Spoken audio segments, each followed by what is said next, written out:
Majestades los Highnesses, the Reyes y Princess sus of Asturias Altezas and the Reales, Infanta la Sofía. Princesa de Asturias y la Infanta Doña Sofía.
We declare open the opening event of the Princess of Asturias Awards 2019.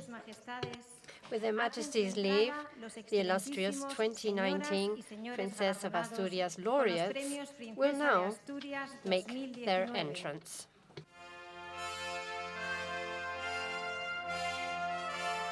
Premio Princesa de Asturias, Princess of Asturias Award for the Arts.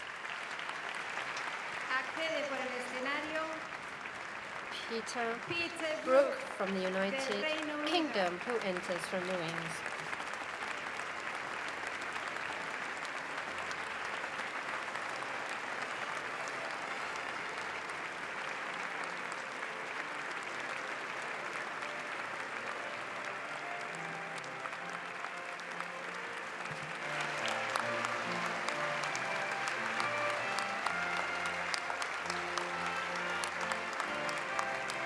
Premio Princess of Asturias Award for International Cooperation.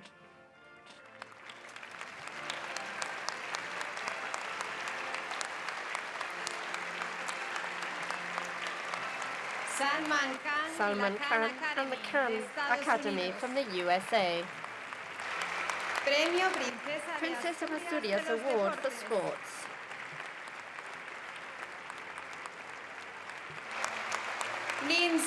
Lindsey Vonn from the USA.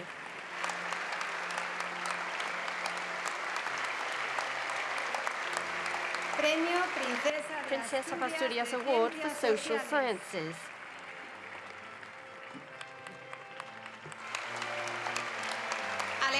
Alejandro Portes from Cuba.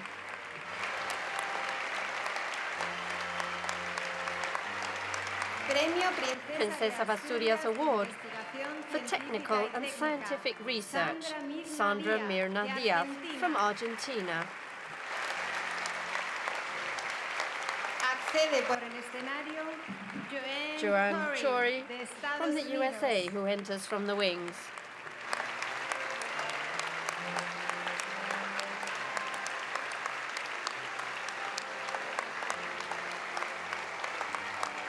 Premio Princesa de Princess of Asturias Asturias de las Award Letras. for Literature.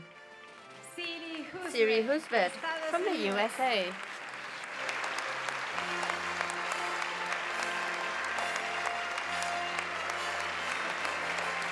Premio Princess of de Asturias de Award la for Concord. Ciudad The de city of Gdansk, de Gdansk, Polonia, Poland, represented por su by alcaldesa its mayor, Alexandra Dulkiewicz. Dulkiewicz.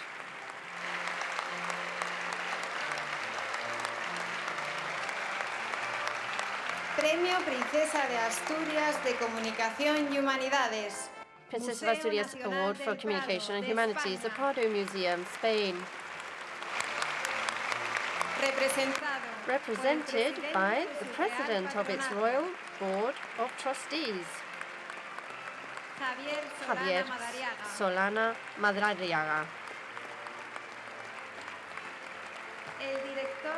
The director of the museum, Miguel Palomir Faus.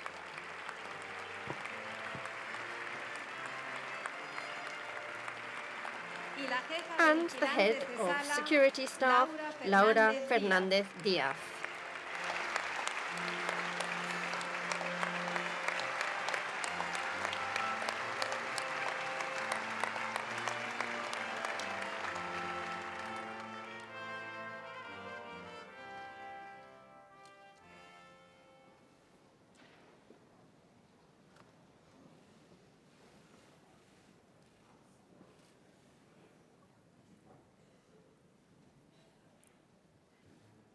Tiene la palabra don Luis Fernández Vega, presidente de la Fundación Princesa de Asturias.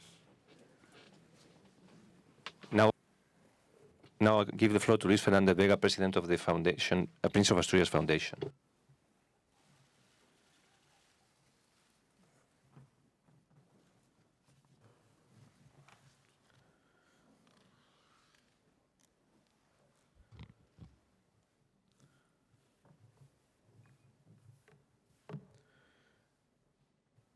Majestades, Altezas, Excelentísimas e Ilustrísimas Your Majesty, Your autoridades, Highnesses, distinguished and galardonados, illustrious authorities, señoras y señores. laureates, ladies and gentlemen. La cultura, el conocimiento, el Culture, esfuerzo y la knowledge, solidaridad effort, and solidarity are represented in an extraordinary way here on this stage today. Our laureates' careers and backgrounds are unquestionably exemplary, symbolizing all that the Foundation wishes to highlight via its awards. I accordingly address you with great respect for your work, because your admirable talent will always accompany us and form part of our institution's history. These are the sensations we experience at an event like the one that brings us together here today, as well as the need to thank so many people that make it possible for all this to become a reality. First and foremost, I wish to express thanks to our honorary president, Your Royal Highness, the Princess of Asturias. Your presence transforms this day, in which we welcome you to this very special event with the utmost affection, due to the significant and endearing fact that you are attending it for the first time.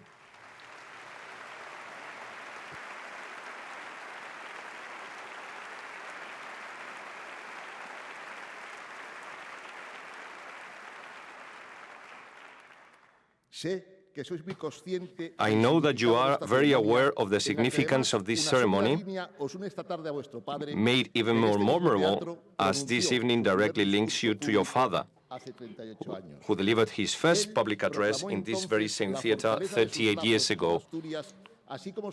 At that time, he proclaimed the strength of his ties with Asturias, as well as his affection for our land. And we are certain that you now share those very same feelings. Therefore, I can only thank you and offer you our commitment and our aspirations so that the work of the Foundation may continue to grow in prestige throughout the world. Your Highness, today you are the embodiment of the tradition and continuity of the Crown in the course of Spain's history, in addition to representing its modernity and hope. Asturias, which for centuries has held deep ties with the essence and future of the Spanish monarchy, will always welcome and receive you with respect, loyalty and affection. Its people and your family share the strongest democratic values and the permanent desire for a better society. Your Majesties, your involvement and constant commitment to the Foundation constitute an irreplaceable guiding light for us all.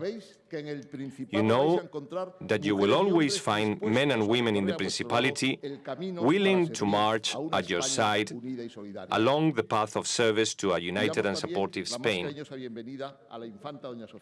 We also offer a most affectionate welcome to the Infanta Sofia, who is attending this event for the first time as well. This is your homeland, a fact it is so proud to proclaim.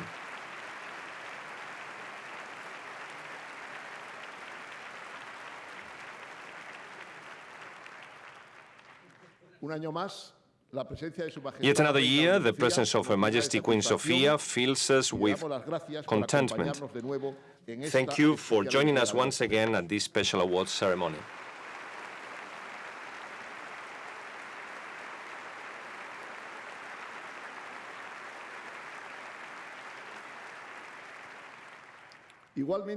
We also greet those who contribute to reinforcing our endeavors in one way or another from the different responsibilities. In these complex times, I am convinced that it is a privilege to dedicate part of our time to giving thought to institutions such as ours and working for and on their behalf. And as such privilege, as well as a great honor, I am leaving this stage of my life in an undertaking that has so generously been entrusted to me. I have been steadfast in my initial resolve, working with a sense of responsibility and tremendous enthusiasm, as well as with faith in the future. This has been intense months, brimming with emotion and joy, and always interesting. I have been witness to the aspiration to do things zealously in the pursuit of perfection and excellence in a transparent way and with sights set high. For all this, I wish to acknowledge the exemplary team at the Foundation.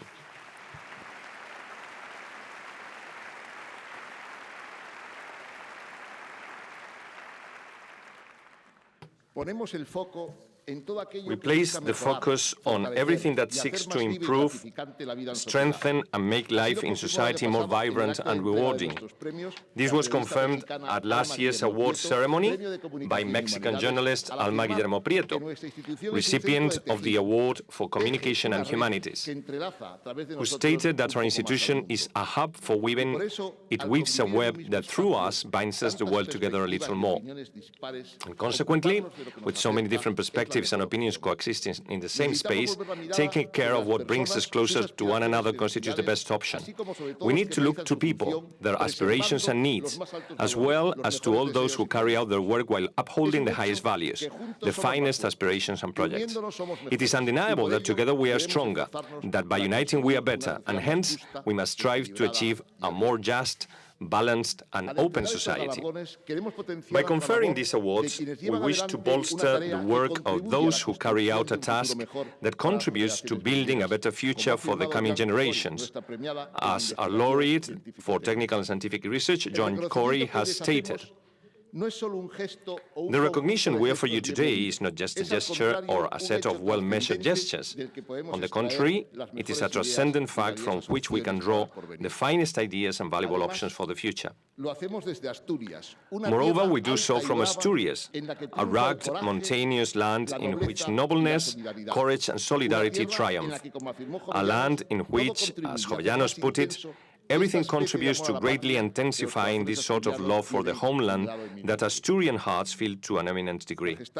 Your Majesties, Your Highnesses, ladies and gentlemen, our roots are deep, our commitment renewed, and our sights set on the future.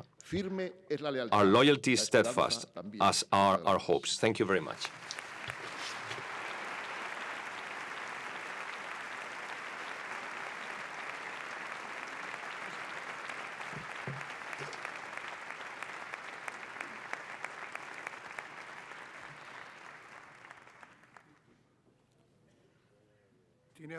And now I give the floor to Siri Hasvet, Miss Siri Hasvet, laureate for the letters of the Princess of Asturias Awards.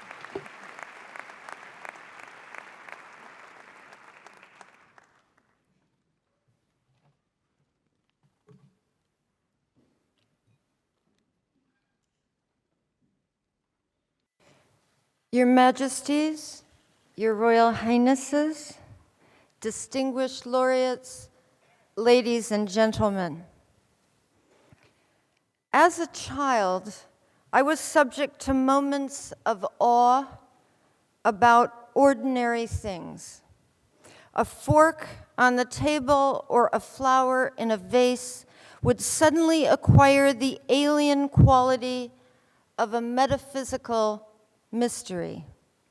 The sight of my sister licking an ice cream cone would get me thinking about human tongues and their bumps and center crease and how utterly strange they were. And what about the feelings I had that came and went over the course of a single day? The shivers and the sweats, the sweet tastes and the bitter ones, the pangs when the children at school taunted me, and the pleasure of my mother's kisses and hugs. And then there were the rules of life, so many rules. Why could boys jump up and down after they won spelling contests, but girls weren't even supposed to smile, much less pump their arms in the air? What if the rules were different? When my daughter Sophie was 3, she asked me, "Mom, when I grow up, will I still be Sophie?" I told her yes, even though I knew she had posed an ancient philosophical question to which there is no satisfactory answer, a question of the self and continuity over time. What changes and what remains the same? Do we believe Heraclitus or Plato? How do we connect embryo, infant, and teenager to the old woman lying on her deathbed? How do we think about inner life and outer life? How do we draw the lines between them? How do we know what we are so convinced we know? All children are curious. Think of the baby fascinated by the sight and sound of the shining keys her father is jangling over her head. She reaches for them. If she can, she puts them in her mouth. But the infant is not an isolated creature who slowly accumulates knowledge on her own. She lives in a loop with others. Her curiosity is doubled. It is a need to touch and be touched, to taste and to be kissed and tasted back, to smell and be smelled, to hear and be heard, to see and be seen. Really seen. And at some point, the little girl begins to wonder about change, begins to imagine becoming big and strong and grown up, or old, or even dead. I used to look at the blue-haired old ladies in my town with their canes and shawls and trembling voices and think, that's what I will be when I'm old, before I die. There were libraries in my town with books in them, and in those books there were stories about people I had never met who lived in countries I had never visited. They had adventures and suffered injustices. I read stories about kings and queens and magic, but also about slavery, racism, fear of strangers, and girls who were punished because they did not want to be polite and keep quiet. And I thought, why is it like this? Maybe it could be different. Books become flesh. The words knit themselves into our brains and guts, our gestures and feelings. They change us. Books and ideas can be dangerous. can make us sick or crazy, and they can provide forms of salvation, a way out of pain. But we must be wary of cheap thrills and easy answers and pat formulas that come in shiny packages labeled truth. I am not as old as the ladies with blue hair yet, but I am getting there. And I have been reading at a hefty clip for half a century. I am fat with the voices inside me, and they do not agree with one another. I have read literature and philosophy and history and lots of science, neurology, psychiatry, neuroscience, genetics, embryology. But I have also read anthropology and sociology, and the more I know, the more I wonder, why? How do we know what we know? Think again. What if it were different? We live in a world where people know more and more about less and less. This has its advantages.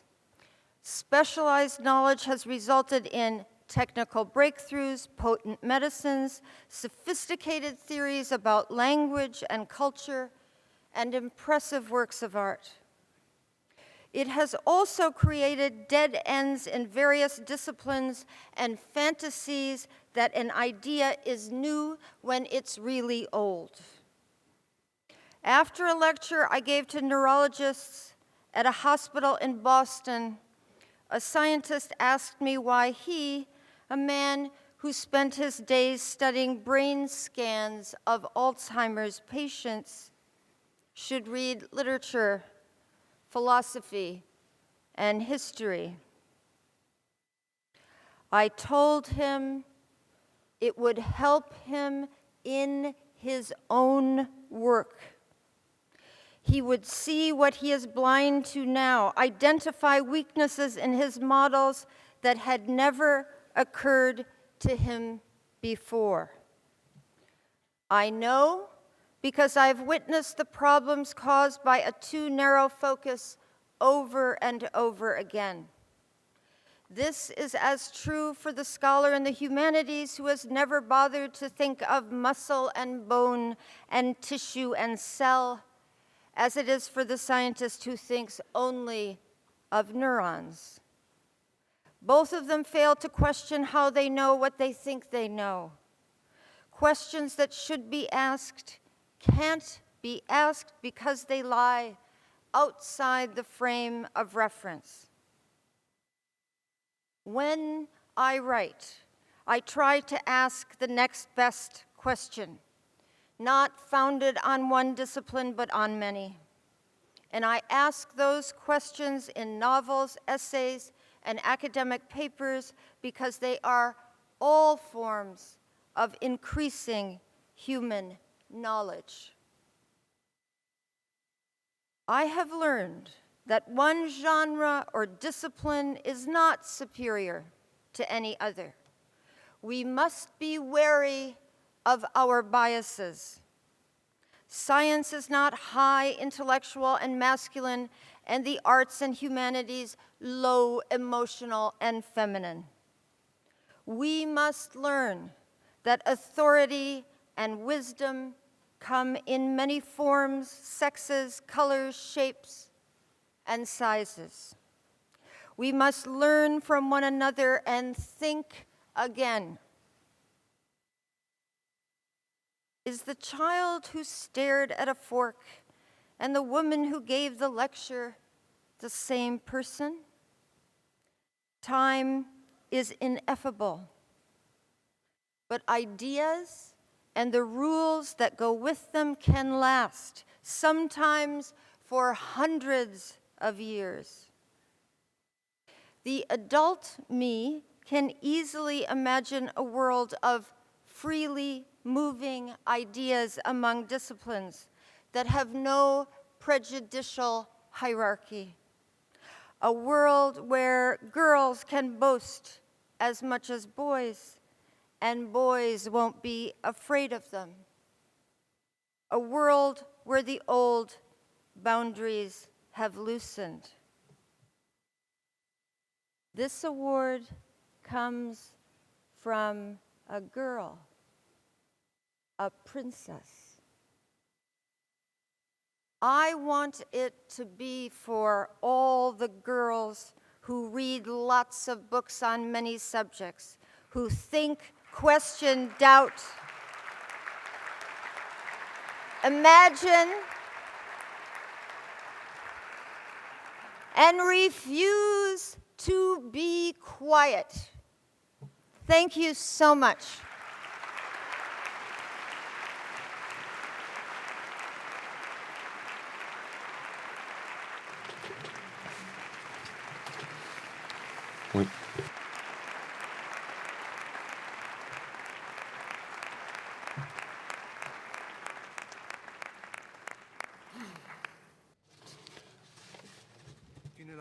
I give the floor to Sandra Mirna Díaz, laureate for scientific and technical research.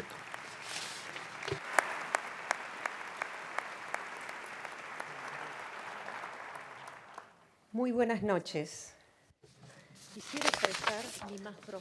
Very good evening to you all. I would like to express my deepest gratitude to all the institutions and people that each, from their own position, make these awards and this unforgettable ceremony possible each year. I am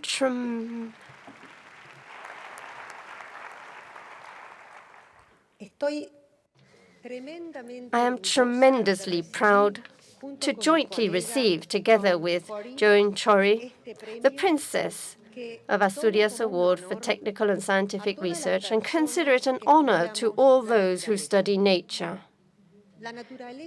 Nature, which I like to define as the fabric of life on Earth, a fabric of which we are part, that both runs through us and weaves us together.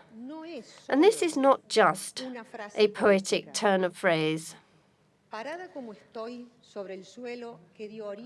I'm here on the land that gave rise to Cervantes, Federico García Lorca, Miguel Hernández, and so many others.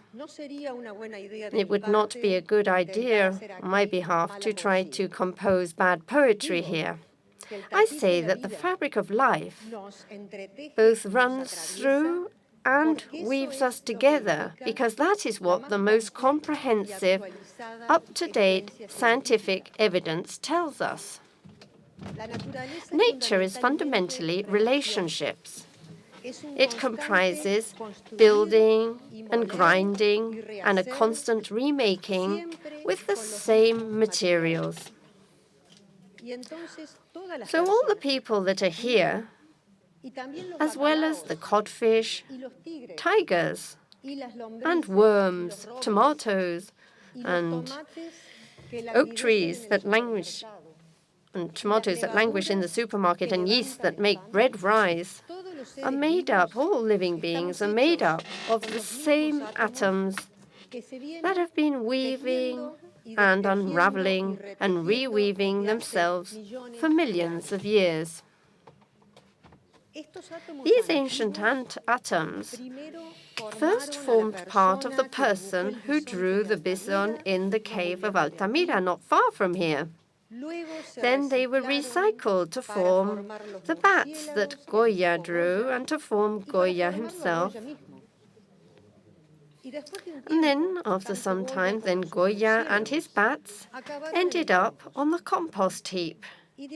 Then some of the atoms went to form García Lorca's jasmine and ants, and Miguel Hernández onions and bees, while other atoms crossed the sea, some as the wood of a ship, others as some of my ancestors who traveled inside the ship. Other atoms sank into the sea, and now form part of codfish. And in this wonderful interweaving, plants constitute the supreme alchemist. We take it for granted, but every day green plants carry out the incredible feat of transforming the inanimate molecules of air, water, and soil into life for the entire planet, as well as into food, shelter, and histories for human beings. That is why this idea that nature is out there, that it has nothing to do with you, is a post-truth in every sense of the term. In fact, people are inseparably and perpetually linked to nature. And today, we live in a world that is much more interconnected than ever. More interlinked than ever before in history, but this has not made it a more just world. Our aspiration to continually consume and accumulate more subjugates the universal right to enjoy a full relationship with the fabric of life. This is because, following the laws of physics and biology, if too many threads are devoured or discarded at one point of the fabric, cracks and holes inevitably occur at other points. And we are not talking about just a few holes. There are more and more holes, and they are very poorly distributed within a process of global environmental injustice on an unprecedented scale. So what do we do? Do we renounce a relationship with plants that has persisted for millions of years? Our studies say not necessarily. They indicate that there is very little time and it will be very difficult, but we are still in time to reweave this fabric and to re-interweave ourselves within it. Each thread is very fragile, but the fabric as a whole has the strength of the many, a robustness made up of countless interwoven fragilities. So I dedicate this award to all the fragile ones, on whose loving struggle the persistence of the fabric of life depends today and will depend in the future. Thank you very much.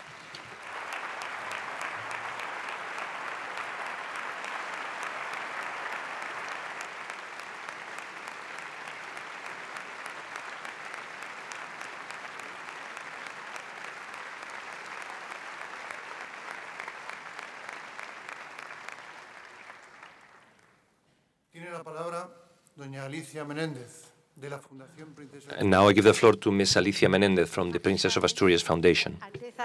Your Majesties, Your Highnesses, eminent authorities, ladies and gentlemen, made up of 147 experts, the juries for the 2019 Princess of Asturias Awards held their meetings in Oviedo during the months of April, May, and June this year.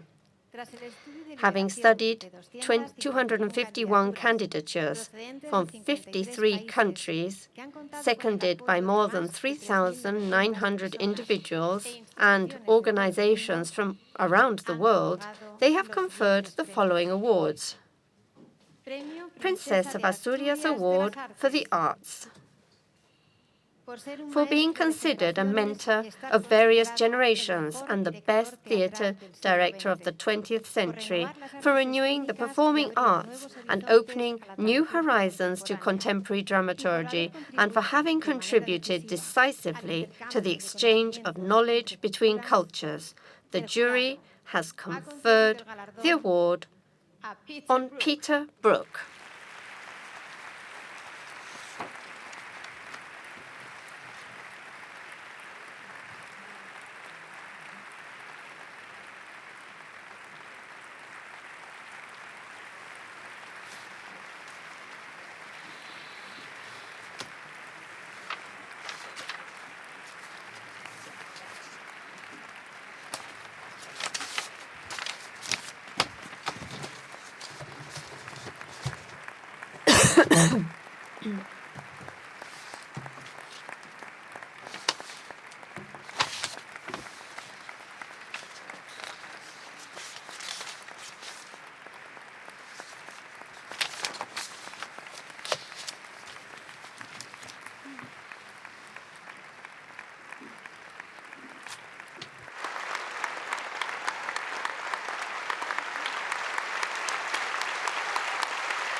Princess of Asturias Award for International Cooperation, for consolidating an original, transformative educational format that offers free educational material over the internet for all ages anywhere in the world, and because it constitutes a complementary training project that allows students to learn inside as well as outside the classroom. The jury has conferred the award on Salman Khan and the Khan Academy.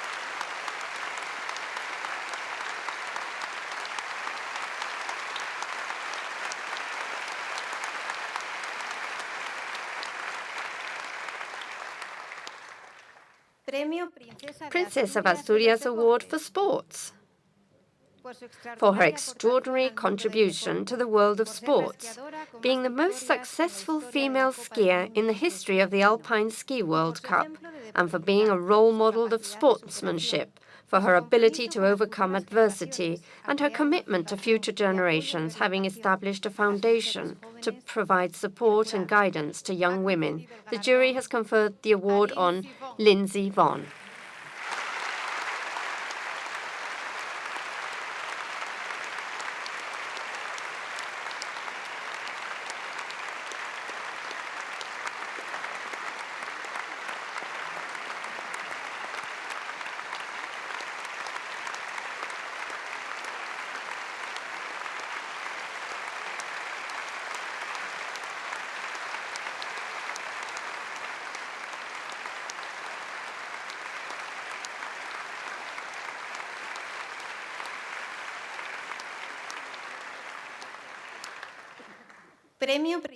Princess of Asturias Award for Social Sciences, for his fundamental contributions to the study of international migration and migratory flows, and his numerous studies in the United States, Latin America, and Spain, as well as for his contributions to the field of sociology, economic sociology, and the analysis of the informal economy. The jury has conferred the award on Alejandro Portes.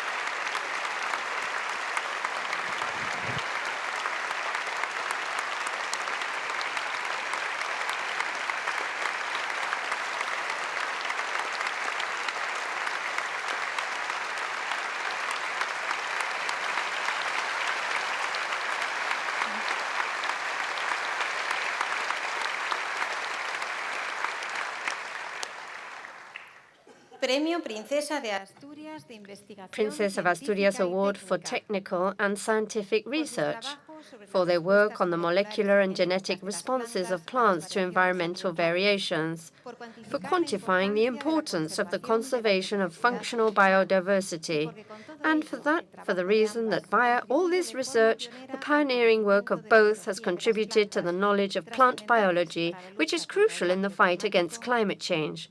The jury has conferred the award on a Sandra Mirnau Diaz and Joan Choi.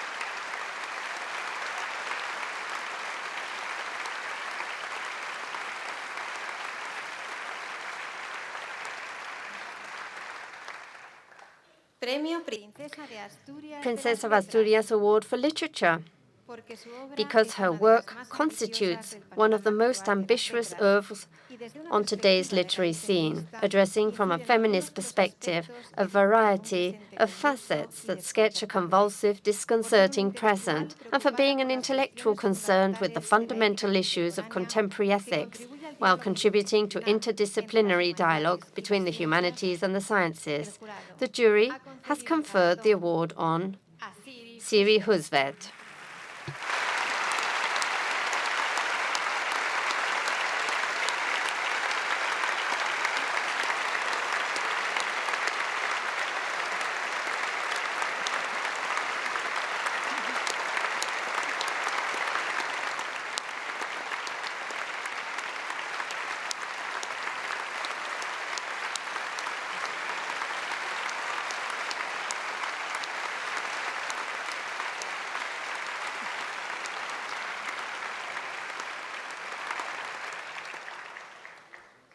Premio Princesa de Asturias, Princess de of la Asturias Concordia, Award for Concord, por ser emblema for being a histórico y historic actual and de la present lucha day derivada symbol por of las the libertades daring struggle cívicas for en civil un punto liberties crucial at a donde el crucial espíritu de spot Europa where the consigue spirit of alcanzar Europe nuevas manages to libertades be frente a la reborn intolerancia time o la and again opresión. against Y porque intolerance su historia y or su oppression, presente and because son its un past and ejemplo de present are an sensibilidad example of ante el sufrimiento, sensitivity towards de suffering, solidaridad, de defensa solidarity, de las the defense libertades y of los freedom derechos and human humanos rights, y de and extraordinaria extraordinary generosidad. generosity.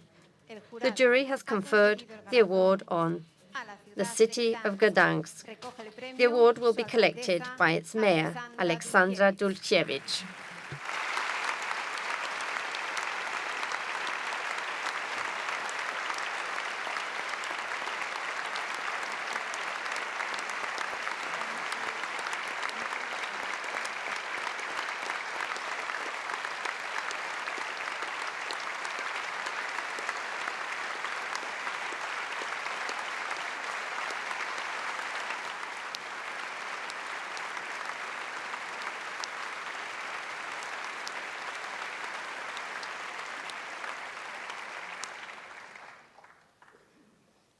Premio Princess of Asturias Award for Communication and Humanities, for its work on conservation and dissemination of one of the world's richest artistic heritages, for being a symbol of our shared cultural legacy, and for the dedication and commitment of its workers, trustees, friends and public, as well as making an exemplary contribution to the humanistic development of society over the last 200 years. The jury has conferred the award on the Prado Museum. The award will be collected by the President of its Royal Board of Trustees, Javier Solana Madariaga, together with the Director of the Museum, Miguel Falomir Faus, and the Head of Security Staff, Laura Fernández Díaz.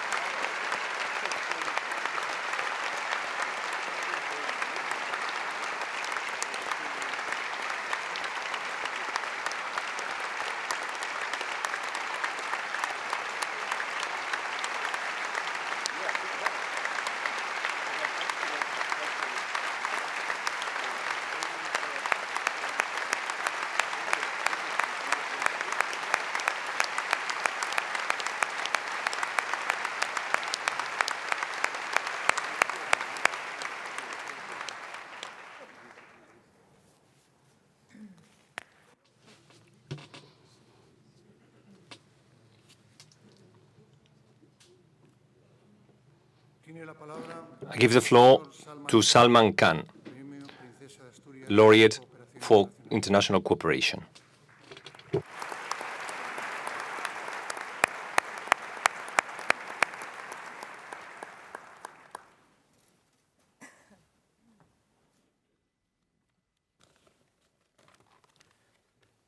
Your Majesties, Your Royal Highnesses, distinguished laureates, ladies and gentlemen, thank you so much for this incredible honor. For those of you who might not be familiar with Khan Academy, we are a not-for-profit organization with a mission of providing a free world-class education for anyone, anywhere. And what started a little over a decade ago as a project initially tutoring one 12-year-old cousin, and soon word spread in my family that free tutoring was going on, soon spread and now is reaching over 100 million learners every year. And to understand what it is, imagine learners around the planet who might have a question, who might be having trouble in school. We want to be the tutor that their family might not be able to afford. For a student who might not have access to school, we hope that they can go to Khan Academy and start from wherever they are and learn whatever they need to do to be a productive member of society. For a teacher, we hope that we can be their teaching assistant so that they can better meet the needs of all of their students and have information and help them unblock any struggles that they might have. There's over 40 translation projects of Khan Academy around the world, and I'm happy to say that Spanish is the most developed of those projects. And as far as we've come so far, and I have to be clear, Khan Academy is much more than me. There's thousands of people who've volunteered, hundreds of thousands of people who've donated, hundreds of people who work with me full-time. And what I tell all of them is, as far as we've come, there is far, far more to do.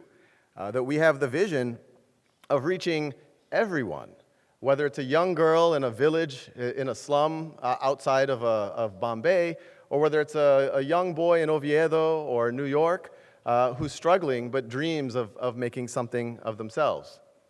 And to appreciate how much potential there is, I'll tell you one story about a young girl named Sultana. About 7 years ago, she was 12 years old, she lived in a town in Afghanistan, and the Taliban conquer her town. And they forbid all of the young girls from going to school, including Sultana, and they directly threatened her with physical violence if she even dared. So she spent all of her time, she didn't go to school, she spent all of her time at home, cooking, cleaning, doing chores. But lucky for her, her brother-in-law saw that she was very curious and very bright, and decided to buy her a low-cost laptop and get her an internet connection. And so that was her lifeline to the world. She starts figuring out how to learn. Soon she discovers Khan Academy, and she starts learning. And one thing leads to another, and she famously talks about the day that she realized she was learning more than her brothers in the Taliban-controlled school. And so she kept going. And she went from a middle school level, she learned algebra, trigonometry, calculus, chemistry, physics, biology. And then she got into her mind, by the age of 17, a young girl in a Taliban-controlled town, that she would like to become a physicist and study in the United States. So once again, she learns that if she takes a test called the SAT in the United States for college entrance, that she might be able to get into some of these colleges and maybe even get a scholarship. But it wasn't available in Afghanistan. So she lies to her parents, and she smuggles herself from Afghanistan to Pakistan across one of the most dangerous borders in the world to take the SAT. So if any of you have young kids at home who will complain about taking a test, tell them this story. And as you can imagine, for someone with no formal schooling, especially no formal schooling in English, she did remarkably well. And then she's tried to apply to schools in the United States, but then she wasn't able to show the financial means, she wasn't able to get a visa. But luckily, a writer for the New York Times, Nicholas Kristof, finds out about her story, and he writes a piece in the New York Times titled, "Meet Sultana, the Taliban's Worst Fear."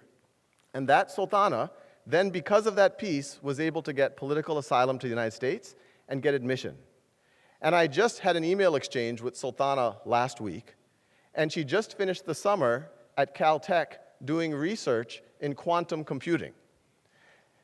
And so it's a story that I think for anyone, when you see here, you say, what type of determination, what type of resilience? But when you really think about it, how many more sultanas are there in the world? The things happened right for her, but imagine if just one of those pieces didn't fit. There might be another 1,000 sultanas in that town. There might be 1 million sultanas in Afghanistan, girls and boys. There might be a sultana outside of this door. There might be a sultana anywhere we see. And so the goal here is not just for them. It's frankly for all of us. Because if we allow them to become who their potential is, they will contribute to us all. They'll find cures for diseases. They'll write great literature. If we don't, their energies might go in directions that are very negative to us all. And so I'll just finish with an idea, and a lot of people have been asking me this in this past week, which has been one of the most memorable weeks of my life. Many people assume that technology, as productive as it can make us, may be a force for dehumanization in society. And it's a real risk. But in my mind, it does not have to be the case. In fact, and Sultana is a good example, and there's millions more potentially like her, I believe that technology can be used to make our lives more human, not less. Imagine a world where classroom time is no longer for sitting quietly and passively listening to a lecture, but instead for kids collaborating and working on learning things at their own time and pace. Imagine the role of the teacher changing so that they're not distant from the students giving the lecture, but they're empowered with information that helps them have the best possible personal interactions with their students. Imagine a world where every child truly has access to a free, world-class education. To me, and I think this award goes to this mission, that world sounds like the most human and humane worlds of all. Thank you.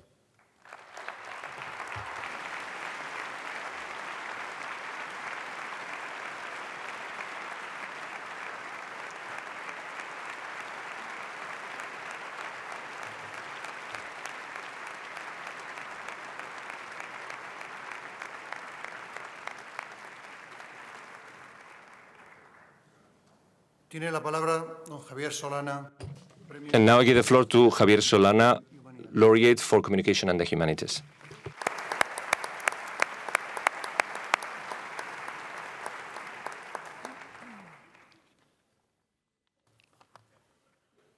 Majestades, Your Majesties, Altezas, Your Highnesses, autoridades, authorities, distinguidos premiados.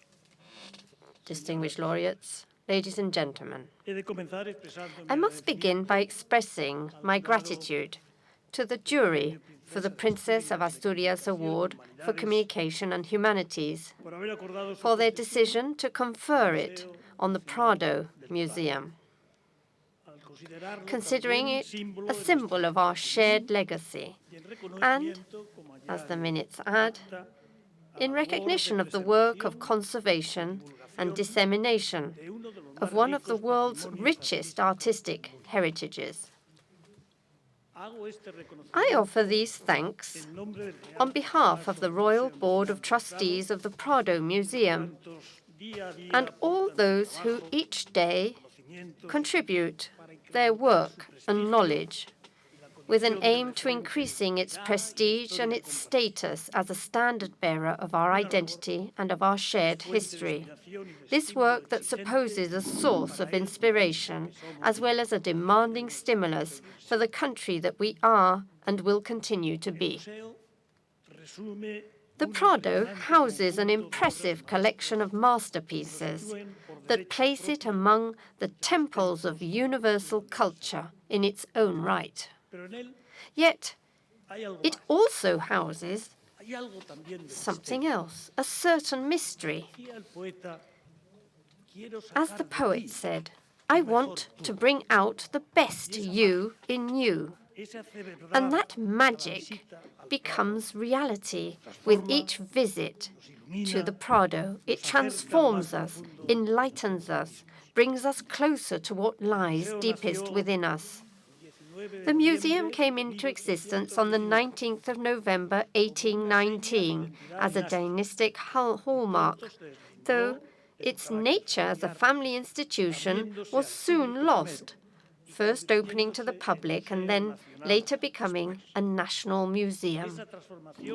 This transformation has meant that Spanish society as a whole has taken on the task of safeguarding the museum, improving it, enriching it, and adapting it to its time, even in the most difficult hours of our history. The museum is thus a reflection, not only of what we Spaniards have lived through over the centuries, but also of the soul of every single one of us.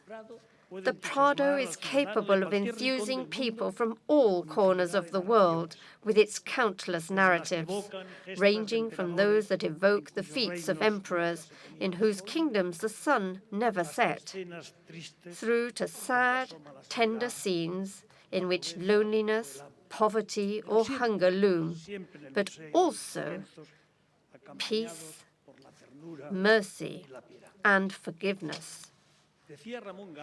Living in exile, the painter Ramon Gaya said that seen from a distance, the Prado never appears to be a museum, but rather a kind of homeland.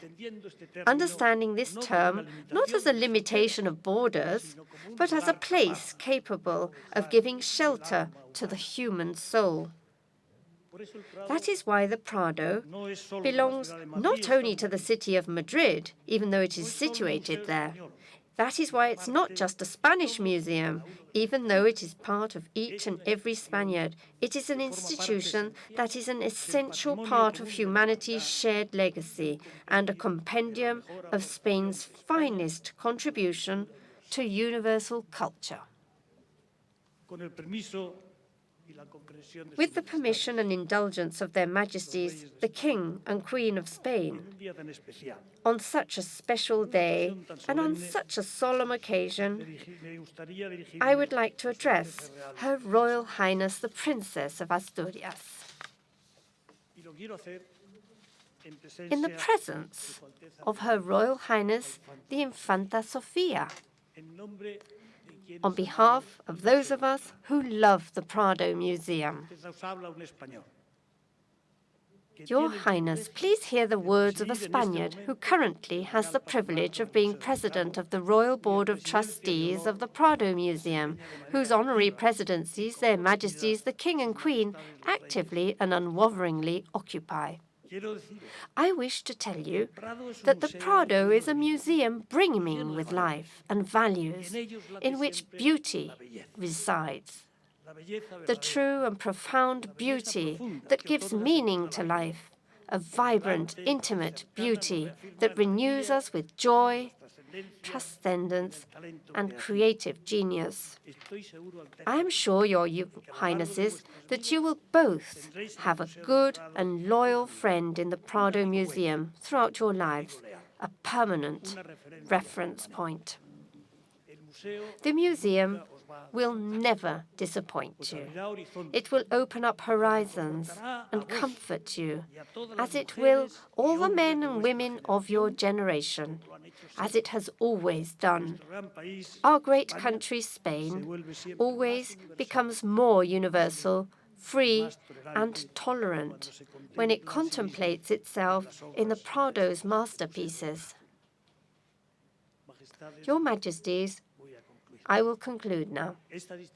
This distinction we receive today will serve as a stimulus to culminate the extraordinary task we are currently undertaking, the recovery of the Hall of Realms of the former Buen Retiro Palace. A task that is a challenge for one and for all, for those of us who work at the institution and for all of Spain's citizens who, through their gaze and contemplation, enable the Prado Museum to realize its full significance, both intimate and universal at one and the same time. Thank you very much.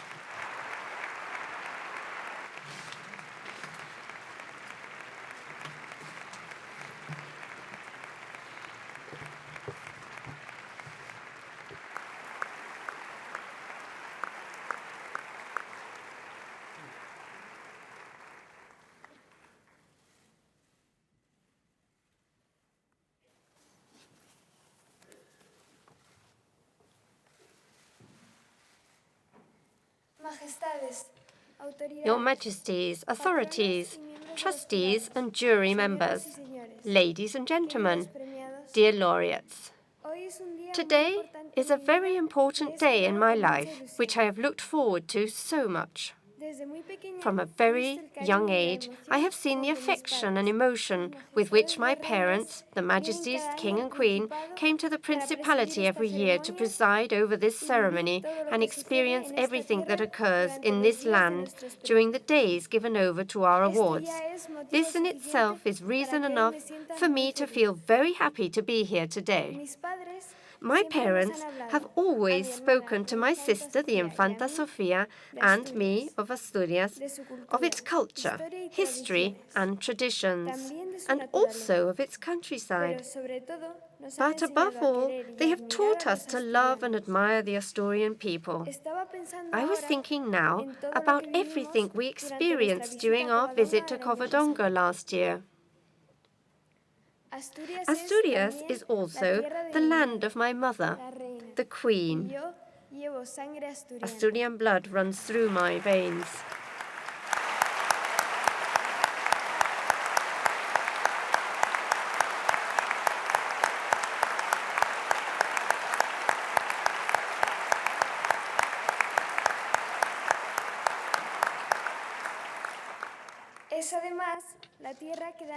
It is also the land that gives its name to the title that I hold as heir to the throne, as my father, the king, did for so many years.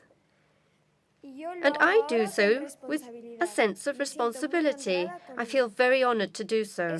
It is a title that pledges me to the commitment and endeavor of serving Spain and all Spaniards.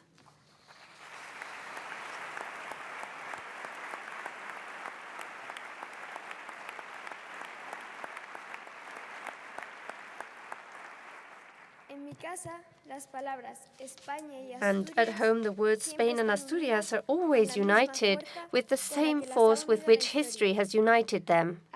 That is how I feel it in my heart. I wish to thank in particular those who created this foundation almost 40 years ago, and all those who devote their work, intelligence, and generosity to it every day. And of course, I wish to congratulate the laureates, the protagonists of this ceremony. Thank you very much for coming. It's an honor to have you here. Gracias por fomentar la cultura y la ciencia. Thank you for promoting culture and science, for fostering solidarity, for improving education. Thank you for working to preserve nature and reduce injustice, discrimination, poverty, and disease. We are here to pay you tribute. Your work reminds us that there are millions of people who think and act to make a better world. I would also like to thank my grandmother, Queen Sofia.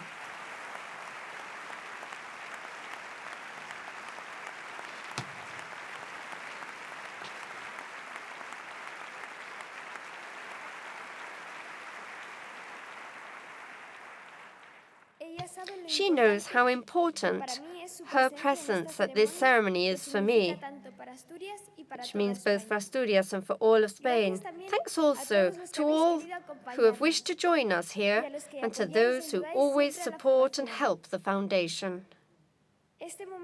This moment will be unforgettable for me. As my father said at my age on this very stage, it will be a day that I will always carry in the deepest recesses of my heart. Thank you very much.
Majestades, Altezas, Your Majesties, Your Highnesses, Vice President of the Spanish government, Presidenta del Congreso de los Diputados, Speaker of the Spanish Parliament, Presidente del Tribunal Constitucional, President of the Constitutional Court, del Tribunal Supremo, President of the Supreme Court and of the General Council of the Judiciary, Presidente del Principado de Asturias, President of the Regional Government of the Principality of Asturias, Minister of Health, Consumer Affairs and Social Welfare, Junta General del Principado, Speaker of the Regional Parliament of the Principality of Asturias, Delegate of the Central Government in Asturias, Mayor of Oviedo, Presidente de la Fundación, President of the Princess of Asturias Foundation, autoridades, authorities, queridos patronos, dear trustees premiados, and laureates, señoras y señores. ladies and gentlemen.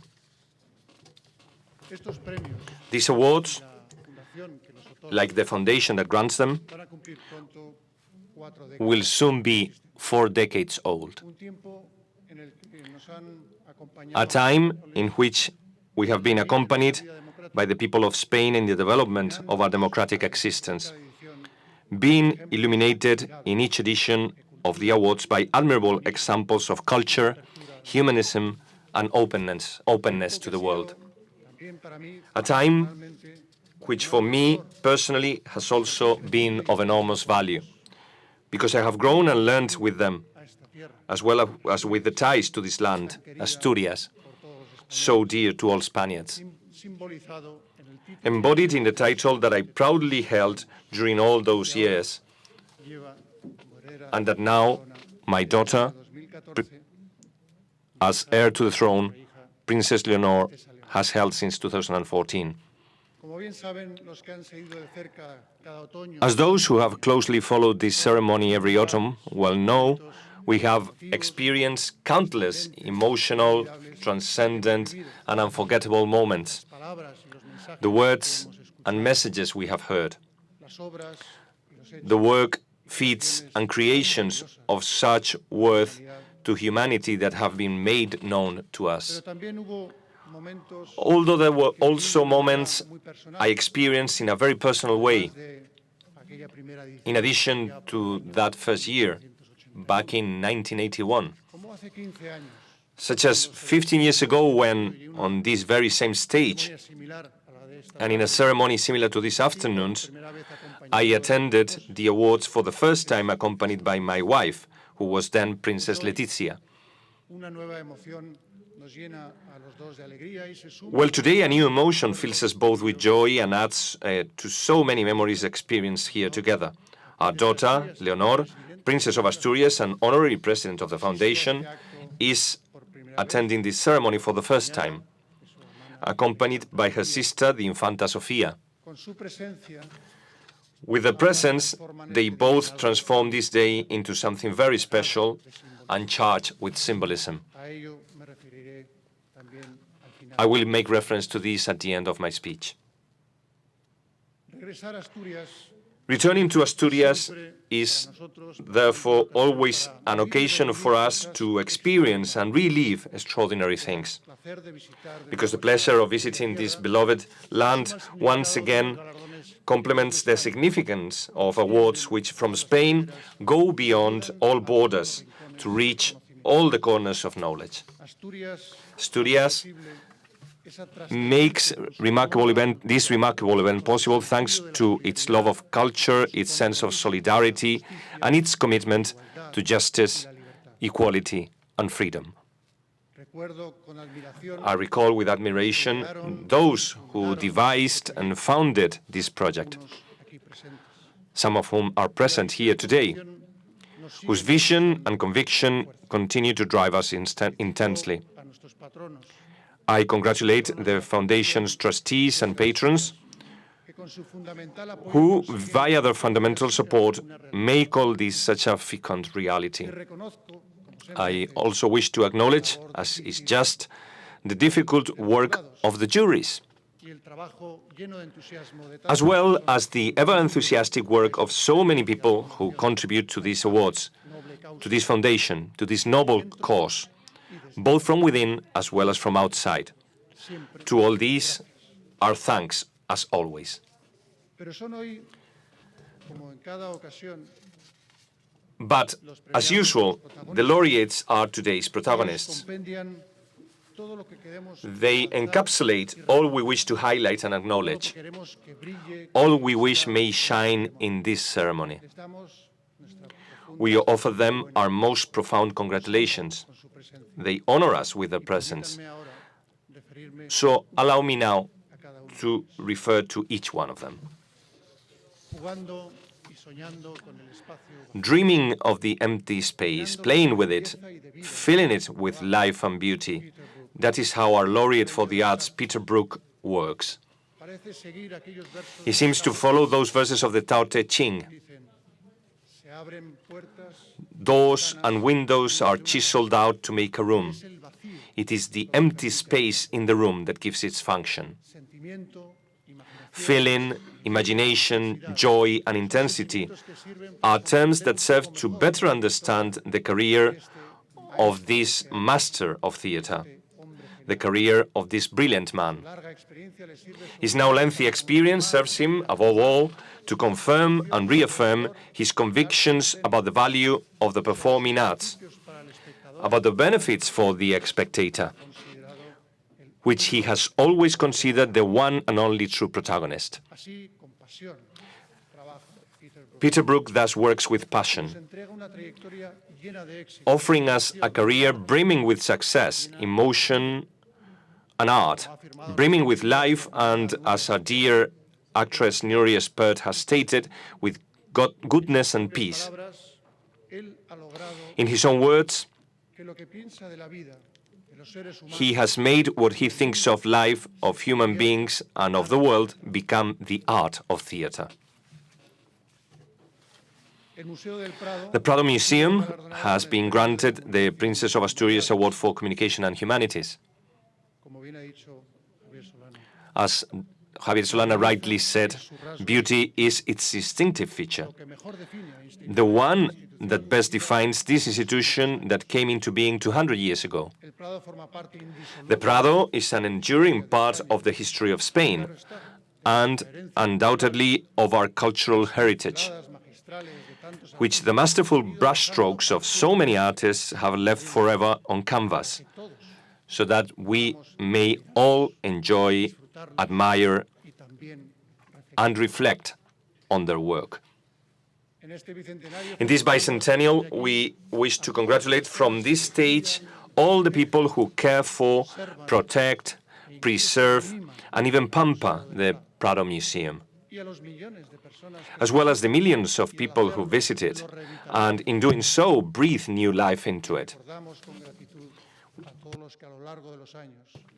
We recall with gratitude all those who over the years have made it the glorious gallery that it is today, a sublime symbol of our identity and the best example of how the love of art and culture helps us become better citizens and better people. We especially congratulate Javier Solana, who has recently been elected President of the Museum's Royal Board of Trustees. I am sure that, dear Javier, with your dedication, your vision, and your experience in so many facets of life, in conjunction with the direction of Miguel Falomir and his staff, that is represented here by Laura Fernandez, El Prado will continue to grow both in grandeur and in beauty. I congratulate you, as well as thank and congratulate also those who, like Plácido Arango and Miguel Zugaza, who are with us here today, have successfully, responsibly, and brilliantly discharged the highest duties at the head of this distinguished institution. If you allow me, I would also like to recall here today your predecessor, José Pedro Pérez Llorca, sadly deceased this very year.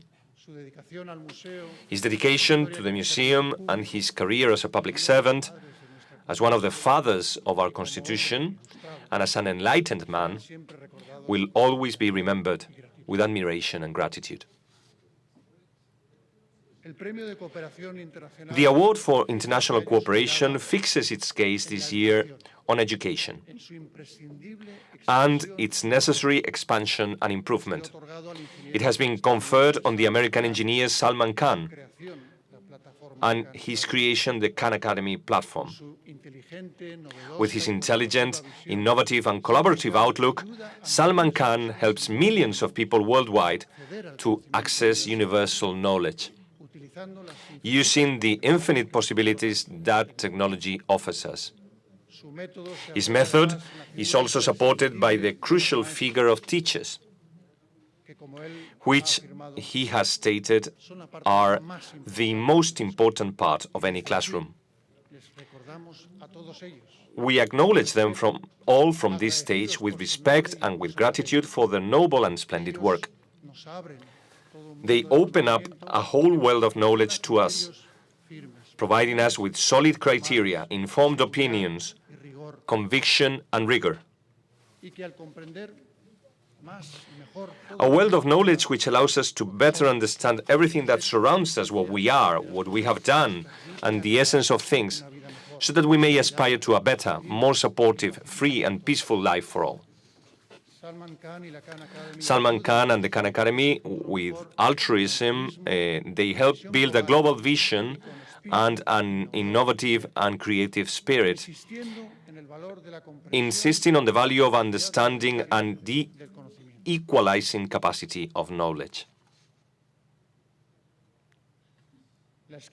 American skier from the US, Lindsey Vonn, has received the Princess of Asturias Award for sports. Character traits such as endurance, bravery, tenacity, and strength are inherent to her successful sporting career. Lindsey is a paradigm not only of everything that can be achieved through willpower and determination, overcoming obstacles. She's also a paradigm of all the positive aspects that practicing sports brings to human beings. Now, after winning so many cups and medals, of realizing so many goals, what a dazzling list of achievements, Lindsey Vonn no longer competes, focusing her efforts rather on new challenges, such as that of helping younger women.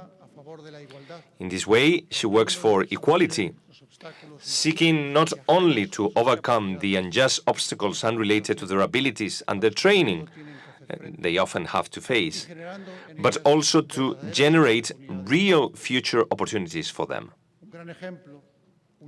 A great role model and a spur for millions of girls around the world who want, need, and have got to carry forward their projects and their dreams. And besides, today, we congratulate you on your birthday.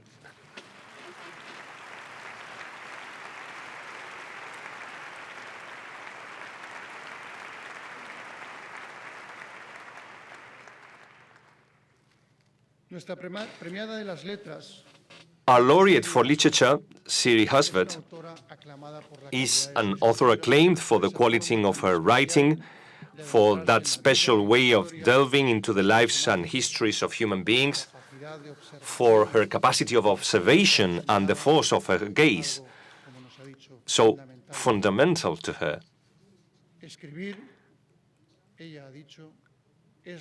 Writing fiction, she has said, is remembering what never happened. In her works, further supported by her knowledge of neuroscience and psychoanalysis, she insists on the fact that women do not always find the recognition they deserve. Based on her own experience, she states that they are often forgotten or relegated simply due to being women. Siri Husband writes and works so that such an unjust situation will change once and for all. She does so with tenacity, with deep convictions and an intense capacity for reflecting all her concerns through the lives of her characters. All this shapes a solid over and makes her an essential writer, both for her novels and for her interesting and lucid essays. One of the world's leading sociologists in the world, Professor Alejandro Portes, has received the award for social sciences. His research and studies have mainly focused on immigration, which he personally knows all too well, and on the integration of the children of immigrants into host countries. That is, those people who consider themselves to be, because in fact they are, citizens of the country where their parents or grandparents one day came to find decent work, and a life far removed from war, violence, or poverty. Portes informs us that the integration process leads to the building of a better society, in which the best social and civic virtues take root and are strengthened. He does this all with rigor, after analyzing, concluding, and contributing his wealth of knowledge and his transcendent globalizing perspective. We are pleased to know that Portes finds Spain, where he has led outstanding research teams, to be an example of how to manage sustained, diversified, and orderly immigration, which is crucial in today's world. The studies and research of our laureates, American biologist Joan Corey and Argentinian ecologist Sandra Mirna Diaz, once again place before our eyes the threatening climate crisis, global warming, the grave environmental problem that we must face without delay. We are referring here to a fundamental crossroads, as Corey has described it. We're also referring at the same time to botany, plants, and the rigorous, groundbreaking work of these brilliant researchers. For both, there's still hope. There is still a possibility of building a better future for the coming generations, thanks to science and research. A hope of which Patricia Espinosa also spoke in 2016 when, on collecting the award bestowed on the United Nations Framework Convention on Climate Change, she stated, "Today, we have in our hands the tools to work together and build not only a better future, but also a safe and sustainable present for our children and the children of all." From this stage, we reiterate our willingness to help make that future possible and the need to commit ourselves to and take responsibility for this inescapable course of action, with hope in the future, without excuses.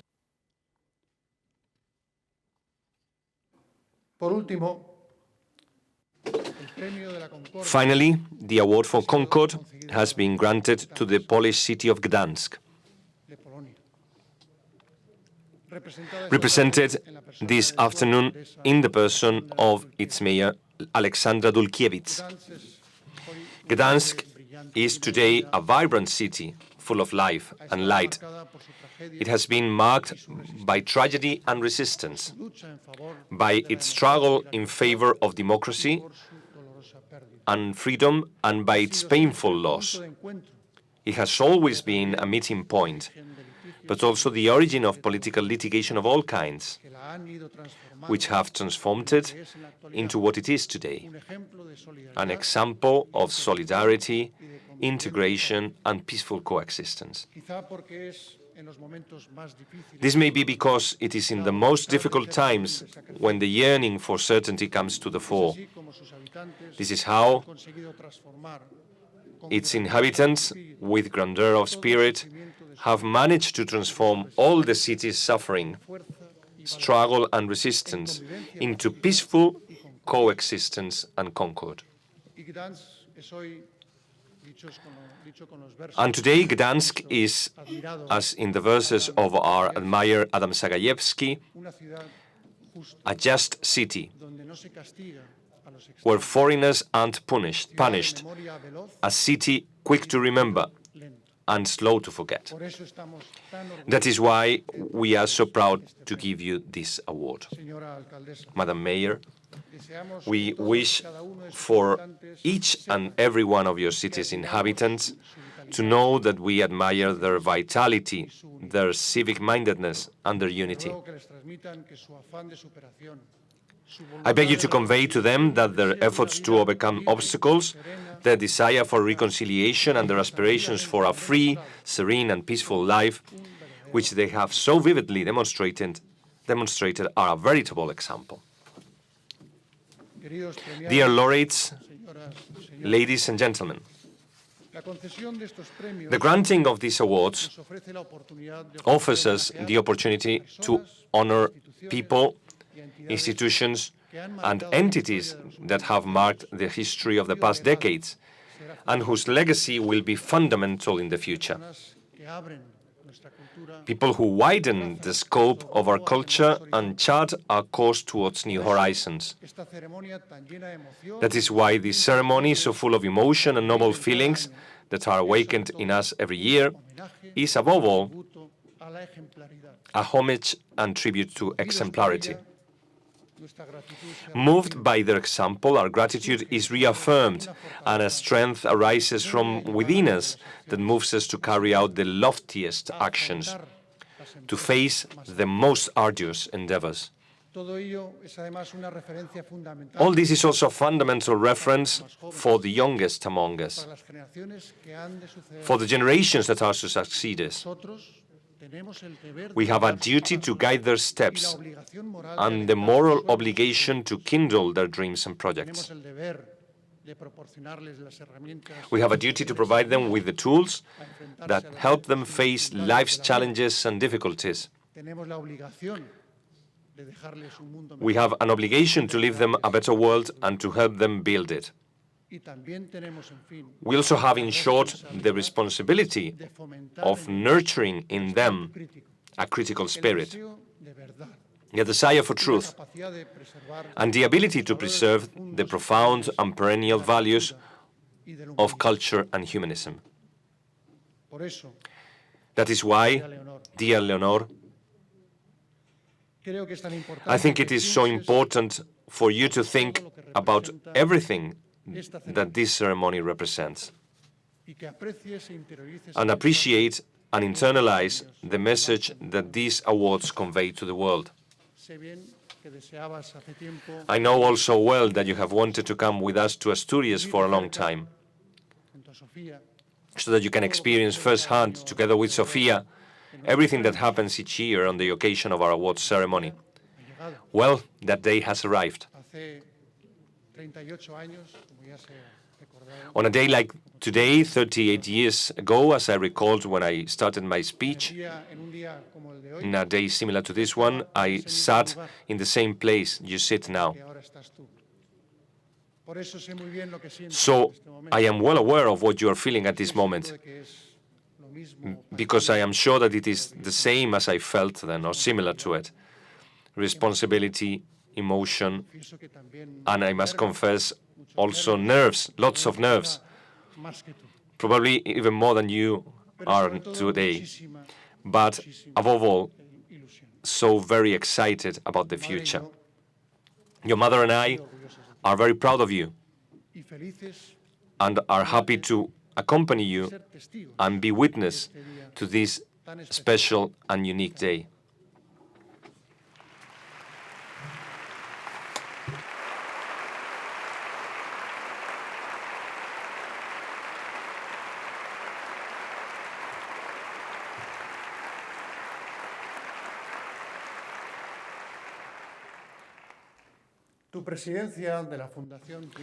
Your honorary presidency of the Princess of Asturias Foundation corresponds to the personal and institutional commitment you, as heir to the throne, have towards Spain. And this solemn celebration is a sign of that commitment to the people of Spain, which you must permanently renew with dedication, the spirit to serve, loyalty and responsibility. always humbly. And with the awareness of your institutional rank, day by day, making the Crown an example of service to our country, because that is what our citizens expect of it. Last year, when I conferred on you the Golden Fleece, you will remember that I told you that you should love culture, arts, and sciences, because they give us the human dimension to be better and to help our society progress. Our wish, that of the Queen and mine, is that everything you experience this evening, and many more evenings to come, will help you to do so. May all these feelings and ideas accompany you throughout the years, throughout your life. May the work distinguished each year by the Foundation and those who carry it out mark your life with profound references as your sisters, with references of culture, knowledge, values, and intellectual inspiration, in a world in which you will inevitably have to experience discrepancy and uncertainty. The obligation to serve Spain and its people must constitute the greatest source of pride and the highest honor you can achieve. Your duty will always be to act hopefully, courageously, and gallantly, growing in responsibility, kindness, and exemplarity. And on this day, when you join us for the first time at this ceremony, I would like to conclude by conveying to you, to your sister, and to your entire generation a message of trust. The ever so necessary trust that is rekindled every year in this theatre, thanks to our laureates, their great example, and their extraordinary work, their pledge to the noblest causes, their love of solidarity and freedom. All thanks, in short, to their nobility of spirit, that I so very wish may be enhanced daily in your heart. Thank you all very much.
Con la venia de sus majestades. With their Majesties' leave, the illustrious 2019 Princess of Asturias laureates will now make their exit.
El acto de entrega.